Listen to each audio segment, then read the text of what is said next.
We have a couple zucchinis coming. A Madison County farm. So right here is probably going to be our first zucchini. Did not make up Jennifer and Larry Waddell's retirement plan. We were spending our winters in Arizona and our summers here. The once active couple who hiked, biked, and planned a new chapter out west. There's a gentleman here and a woman that got hit on their motorcycle. Got T-boned into a new reality. Are they injured? You think? Yeah. There's two people injured bad. Where they crave peace and solitude. Looks like they're both alive. Woman's not moving. Simple Sunday afternoon. It was beautiful weather. It was July 31st, 2022, when the new couple took their new trike out for the first time. I felt very secure on it.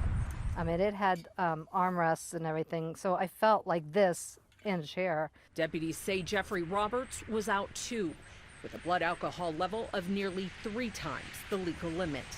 I saw him coming at us, and I put my arm up like this. Jennifer spent 2 weeks in ICU with 14 broken bones. Her life as a pediatric bedside nurse was over. I was in a ditch. She was on the other side of the ditch, and I was trying to get over to her. Larry spent a week in ICU. Doctors placed a tube in his chest for a punctured lung. The couple's wedding canceled for the next 16 months. I was still in a body brace on the day we were supposed to get married. As they still struggle to start their lives over. After 2 years, I think it's our turn to get something out of it.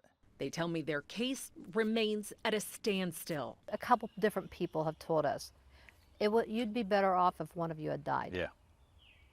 That this case then it would have gone somewhere. Then it would have gone somewhere faster. If one of us had died. I interviewed Jennifer and Larry this summer, 2 years after the nearly fatal crash and weeks before the first hearing they attended in court. Would it be fair to say you have experience with OVIs? Yes. Robert's attorney filed a motion in July of last year to keep his blood alcohol level out of a future trial. His speech was very slurred and he was having trouble standing up. Prosecutors filed a motion to fight that request 6 months later in January of this year.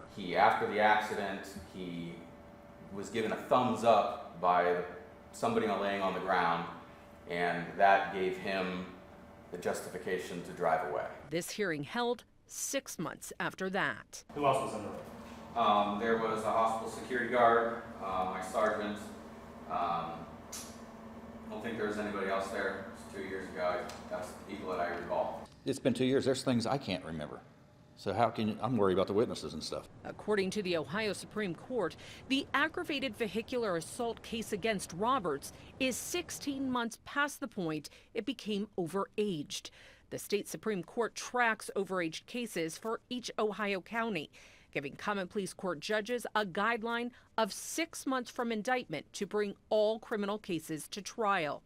Any failure to dispose of cases within that time guidelines may result in intervention from the Chief Justice.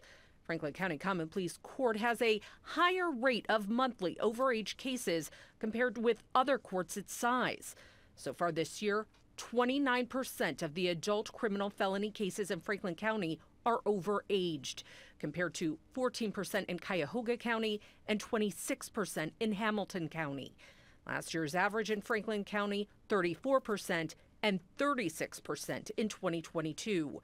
I've contacted the Ohio Supreme Court and asked if the Chief Justice has made contact with members of the Franklin County Court of Common Pleas, and am waiting for a response. Put more people to work.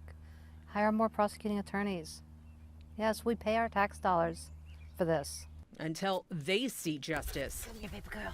Come here, baby girl. Jennifer and Larry know they can't move on. They can only wait for closure in what was the worst day of their lives. This is preventable. And if somebody gets killed by this man, it could have been prevented.